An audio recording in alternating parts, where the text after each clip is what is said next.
अब बात करते हैं आयंस की। तो अगेन आयंस क्यों बनते हैं हमारे लिए उतना इम्पॉर्टेंट नहीं है, वो जो केमिस्ट्री के स्टूडेंट होंगे उनके लिए इम्पॉर्टेंट होगा। हमें ये जानना है कि आयंस कैसे बनते हैं, आयंस है ना, और क्या होते हैं आयंस, तो हमें इतना ही जानना है। अभी हमने एटॉमिक, थोड़ी देर पहले एटॉमिक स्ट्रक्चर पढ़ा था यहाँ पे, और हमने देखा था कि न्यूक्लियस होता है एटम का, और उसके अराउंड इलेक्ट्रॉन्स मूव कर रहे होते हैं। और एटम, ओवरऑल एटम के ऊपर कोई चार्ज नहीं होता, क्योंकि आ, क्योंकि उसके न्यूक्लियस में जितने प्रोटॉन्स होते हैं उसके अराउंड उतने ही इलेक्ट्रॉन्स मूव कर रहे होते हैं। तो इसलिए जितने पॉजिटिव चार्ज होते हैं एटम्स में, उतने ही नेगेटिव चार्ज होने के कारण ओवरऑल एटम के ऊपर कोई चार्ज नहीं होता। फॉर एग्जाम्पल, जब हम सोडियम एटम की बात करें, सोडियम के एटम की बात करें, तो इसका सिंबल तो Na होता है। अगेन सिंबल को अभी फ़िलहाल आपको याद रखने की ज़रूरत नहीं है, कुछ कुछ जो इम्पोर्टेंट हैं वो ऐसे ही पता चल जाएंगे आपको और याद भी हो जाएंगे। तो और इसमें, इस एटम के न्यूक्लियस में 11 प्रोटॉन्स होते हैं, और प्रोटॉन्स यानी कि एटॉमिक नंबर, और उसको हम लोग यहाँ नीचे इस तरीके से रिप्रेजेंट कर देते हैं, ठीक है। और इसके अंदर जितने प्रोटॉन्स होंगे उतने ही इलेक्ट्रॉन्स होंगे। तो सोडियम एटम में कितने प्रोटॉन्स हैं? 11। तो इलेक्ट्रॉन भी कितने होंगे जो इसके एटम के न्यूक्लियस के अराउंड मूव कर रहे होंगे? वो भी 11 ही होंगे। तो इसका मतलब इसके ऊपर 11 पॉजिटिव चार्ज है ना, 11 प्लस चार्ज है, और 11 इलेक्ट्रॉन्स के कारण 11 माइनस चार्ज है। और जब पूरे एटम को देखेंगे तो ये हो गया न्यूक्लियस, इसके ऊपर 11 पॉजिटिव चार्ज, और डिफरेंट ऑर्बिट्स में इलेक्ट्रॉन्स मूव कर रहे होंगे, है ना। तो यहाँ पे इलेक्ट्रॉन्स होंगे, इनके ऊपर क्या हो गया, तो ओवरऑल सारे इलेक्ट्रॉन्स के जब हम चार्ज को जोड़ेंगे तो 11 नेगेटिव चार्ज। ओवरऑल एटम के ऊपर कितना चार्ज दिखेगा? बाहर से देखेंगे तो एटम न्यूट्रल दिखेगा, क्योंकि 11 पॉजिटिव चार्ज और 11 नेगेटिव चार्ज एक दूसरे को बैलेंस किए हुए हैं। अब किसी किसी कंडीशन में सोडियम एटम अपना एक इलेक्ट्रॉन बाहर निकाल देता है ना, जो सबसे बाहर वाला जो ऑर्बिट होगा उससे एक इलेक्ट्रॉन बाहर निकाल देता है, किसी और को दे देता है, ठीक है। उस कंडीशन में अगर मान सपोज करें ये वाला एक इलेक्ट्रॉन बाहर चला गया, है ना, ये वाला एक इलेक्ट्रॉन बाहर निकल गया, तो अब इस सोडियम एटम पे प्रोटॉन तो नहीं निकल सकता क्योंकि वो न्यूक्लियस के अंदर है, और उसके ऊपर ध्यान रहेंगे कि स्ट्रॉन्ग न्यूक्लियर फोर्स है ना, वो उनके they feel strong nuclear force, तो वो बहुत टाइटली बाउंड है। प्रोटॉन इतने आसानी से नहीं निकलेंगे, केमिकल रिएक्शन में तो प्रोटॉन नहीं ही निकलेंगे। तो अब सोडियम में कितने प्रोटॉन बचे? इस वाले सोडियम में जब एक इलेक्ट्रॉन चला गया तो प्रोटॉन तो अभी भी 11 ही है, और इसके कारण न्यूक्लियस के ऊपर 11 पॉजिटिव चार्ज होगा, न्यूक्लियस के ऊपर 11 पॉजिटिव चार्ज। लेकिन इसमें से इलेक्ट्रॉन्स कितने हैं? अब इसके पास एक निकल गया तो 10 इलेक्ट्रॉन्स, तो अब -10 ओवरऑल चार्ज होंगे इलेक्ट्रॉन्स को जब कंबाइन करेंगे, रिमेनिंग इलेक्ट्रॉन्स को, क्योंकि एक तो बाहर निकल गया है। तो अब इस एटम के ऊपर ओवरऑल चार्ज जो है वो बैलेंस्ड नहीं रह गया। अब दोनों को ऐड करोगे तो +1 एक पॉजिटिव चार्ज पूरे एटम पे दिखेगा। इन दोनों को जब हम जोड़ेंगे तो पूरे एटम, सोडियम एटम के ऊपर एक पॉजिटिव चार्ज हमें दिख रहा होगा। तो तो इस सोडियम एटम को हम ऐसे लिखते हैं, Na+ या +1 लिखने की ज़रूरत नहीं होती, तो Na+ लिख देते हैं। अब जब भी एटम के ऊपर चार्ज दिखे, है ना, जो चार्ज्ड एटम्स होते हैं उनको हम लोग आयंस बोलते हैं। So they are called ions, they are called ions. जो चार्ज्ड एटम होते हैं उन्हीं को आयंस बोलते हैं। अब अगर इलेक्ट्रॉन बाहर निकल जाता है तो एटम के ऊपर पॉजिटिव चार्ज आ जाता है, और अगर अब ये इलेक्ट्रॉन यहाँ से निकला तो कोई एटम इस इलेक्ट्रॉन को गेन करेगा, वो ले लेगा, तभी ये यहाँ से निकलेगा। ऐसे निकल के बाहर रैंडमली हवा में नहीं घूम रहा होगा, है ना। जब तक कि कोई इस इलेक्ट्रॉन को लेने वाला इस सोडियम एटम के पास में नहीं होगा तब तक ये इलेक्ट्रॉन यहाँ से निकलेगा भी नहीं, ठीक है। तो अब ये इलेक्ट्रॉन जहाँ पे जाके ऐड होगा, है ना, तो वहाँ पे इलेक्ट्रॉन का नंबर प्रोटॉन से ज़्यादा हो जाएगा। तो उसके ऊपर, उस एटम के ऊपर नेगेटिव चार्ज आ जाएगा। जैसे कि क्लोरीन है ना, जो क्लोरीन एटम है, जो क्लोरीन एटम होगा, क्लोरीन का जो एटम होगा Cl से रिप्रेजेंट करते हैं, ये they are good electron acceptors. इनकी टेंडेंसी क्या होती है, इलेक्ट्रॉन को अपने अंदर एक्सेप्ट करने की, है ना। इलेक्ट्रॉन दे इनकी टेंडेंसी क्या होती है, इलेक्ट्रॉन को एक्सेप्ट करने की, इलेक्ट्रॉन को गेन करने की। तो ये जो इलेक्ट्रॉन निकला है वो इलेक्ट्रॉन को ये ले लेगा, है ना। इसके कारण इसका जो एटॉमिक नंबर है वो 17 है। इसका मतलब इसमें प्रोटॉन कितना है, 17, और एक्चुअली इलेक्ट्रॉन कितना था, 17। जितना प्रोटॉन होगा उतना ही इलेक्ट्रॉन भी होगा, बट इसने एक इलेक्ट्रॉन बाहर से भी ले लिया तो +1 हो गया।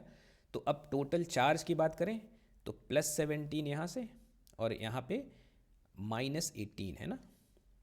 तो 17 माइनस, और एक इलेक्ट्रॉन से -1 चार्ज आ गया। ये नंबर है ना, 17 ये नंबर था। अगर हम चार्ज की बात करें तो -17 और -1 जोड़ के -18 हो जाएंगे। अब ओवरऑल चार्ज देखें इस एटम के ऊपर, इन दोनों का अब ये बैलेंस तो रह नहीं गए। पहले बैलेंस थे, जब ये एक इलेक्ट्रॉन जुड़ा नहीं था तो +17 और -17 मिलके क्लोरीन को न्यूट्रल बना दे रहे थे। तो वो क्लोरीन का एटम कहलाता है, नॉर्मल एटॉमिक फॉर्म में है वो क्लोरीन। लेकिन जब एक इलेक्ट्रॉन बाहर से ऐड हो गया तो अब चार्ज का डिसबैलेंस हो गया, चार्जेस जो हैं वो बैलेंस नहीं रह गए, और इस क्लोरीन के ऊपर जो चार्ज दिखेगा हमें, तो 17 पॉजिटिव 17 नेगेटिव से बैलेंस हो जाएगा, एक नेगेटिव चार्ज बच जाएगा जो एटम पे दिखने लगेगा। तो इस क्लोरीन के ऊपर, Cl के ऊपर एक नेगेटिव चार्ज दिखेगा।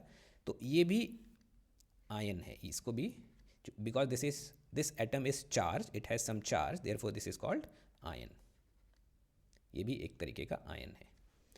तो चार्ज एटम्स, उनको आयंस बोलते हैं। कुछ कभी कभी ग्रुप ऑफ एटम्स के ऊपर भी चार्ज आ जाता है तो वो भी आयंस ही कहलाते हैं, ठीक है। जैसे OH माइनस है ना, तो दो एटम के ग्रुप पे ओवरऑल कुछ माइनस चार्ज लगा हुआ है या प्लस चार्ज लगा हुआ है, तो ग्रुप ऑफ एटम्स के ऊपर भी चार्ज हो सकता है, तो इसको भी आयन ही बोलते हैं, ठीक है। They are also ions. अब अगर नेगेटिव चार्ज होता है तो ऐसे आयंस को एक स्पेशल नेम है। नेगेटिव चार्ज वाले आयन को हम लोग क्या बोलते हैं, एनायंस।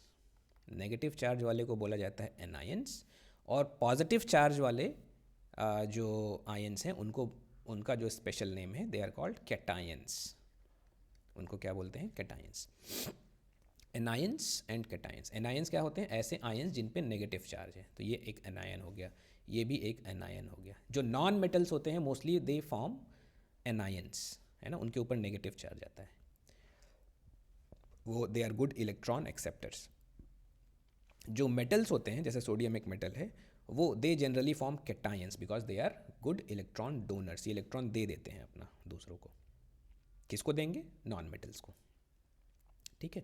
अब जैसे ही चार्जेस बनते हैं, अब हमें पहले से ही पता है that opposite charges they attract each other, है ना। तो Na+ और Cl- जैसे ही, अब ये बनेगा ही तभी, है ना, जब सोडियम एटम के पास क्लोरीन का एटम आता है तो सोडियम अपना एक इलेक्ट्रॉन क्लोरीन को दे देता है, और जैसे ही ये होता है सोडियम के ऊपर प्लस चार्ज आ गया, क्लोरीन के ऊपर माइनस चार्ज आ गया, है ना। प्लस माइनस चार्ज आते ही ये दोनों एक दूसरे को अट्रैक्ट करने लगते हैं, इनके बीच में एक इलेक्ट्रोस्टैटिक फोर्स क्रिएट हो जाता है ना, और उसके कारण ये दोनों बहुत पास पास में आ जाते हैं और क्या बना लेते हैं, एक नया सब्सटेंस बना लेते हैं, NaCl।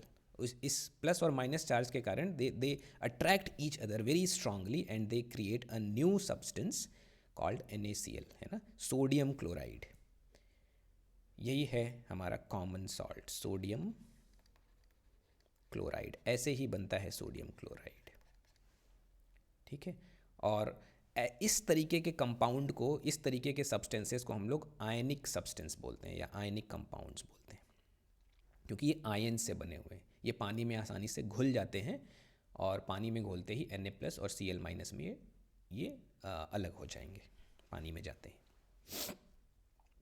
तो आई होप आयंस के बारे में भी मैंने इनफ इंफॉर्मेशन आपको दे दिया है। आप लोगों को क्या जानना है, ऐसे एटम्स यूपीएससी के लिए कितना ध्यान में रखना है कि एटम्स के ऊपर अगर पॉजिटिव चार्ज हो तो उनको भी आयंस बोलेंगे, नेगेटिव चार्ज हो तो उनको भी आयंस बोलेंगे। पॉजिटिव चार्ज वालों को कैटायंस बोलते हैं, स्पेसिफिक नेम है इन आयंस का, और नेगेटिव चार्ज वाले जो एटम्स होते हैं उनको एनायंस बोलते हैं।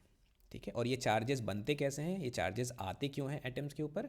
इलेक्ट्रॉन्स के ट्रांसफ़र से। अगर इलेक्ट्रॉन एटम से इलेक्ट्रॉन निकल गया तो पॉजिटिव चार्ज डेवलप हो जाता है, वो कैटायन बन जाता है। और अगर इलेक्ट्रॉन एटम के अंदर आ गया है ना, एटम ने इलेक्ट्रॉन गेन कर लिया है, तो उसके ऊपर नेगेटिव चार्ज डेवलप हो जाता है, तो एनायन बन जाता है। ठीक है, और इन्हीं चार्जेस के कारण जो है वो इन्हीं चार्जेस को यूज़ करके बैटरीज फंक्शन करती हैं। ठीक है, so these ions are very important. हमारे बॉडी में जो इम्पल्स या जो इलेक्ट्रिकल सिग्नल्स जो नर्व में फ्लो हो रहा होता है is because of these ions only, है ना। So hence they are very important. Ions जो है वो एक ज़रूरी चीज़ है जो हमें जानना चाहिए। तो इस वीडियो में हम लोगों ने देखा कि एटम्स क्या होते हैं, उनका स्ट्रक्चर, क्वार्क्स और लेप्टन्स क्या होते हैं, फिर एटॉमिक नंबर, मास नंबर या एटॉमिक मास को समझा, और मॉलिक्यूल्स के बारे में हम लोगों ने स्टडी की कि मॉलिक्यूल्स कैसे बनते हैं। एटम्स, दो या दो से ज़्यादा जब एटम्स जुड़ते हैं तो मॉलिक्यूल्स बनते हैं। फिर अभी जस्ट हमने देखा कि आयंस क्या होते हैं, है ना, और आयंस कैसे बनते हैं, इलेक्ट्रॉन्स के निकलने या जुड़ने से आयंस बनते हैं। तो एटम्स और मॉलिक्यूल्स के बारे में इतना इन्फॉर्मेशन जो है वो सफिशिएंट है। अब हम लोग नेक्स्ट वीडियो में बात करेंगे आइसोटोप्स की। So next